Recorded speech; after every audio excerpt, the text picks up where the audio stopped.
पुढच्या बातमीकडे वळूयात। हिंगोलीमध्ये जरांगेंचं जंगी स्वागत केलं जात आहे। मराठा जनजागृती रॅलीला आजपासून सुरुवात झालेली आहे। हिंगोलीमधून मराठा जनजागृती रॅलीचा हा पहिला टप्पा सुरू होतोय।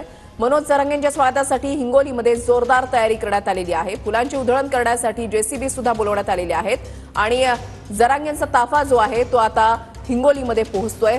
जरांगे हिंगोलीच्या वेशीवर सध्या पोहोचलेले आहेत आणि हिंगोलीमध्ये जरांगेंच्या स्वागतासाठी जय्यत तयारी करण्यात आलेली आहे। हा 150 फुटांचा हार जो आहे तो जरांगे पाटील यांना घातला जाणार आहे आणि जेसीबीच्या माध्यमातून त्यांच्यावर फुलांची उधळण जी आहे ती केली जाणार आहे।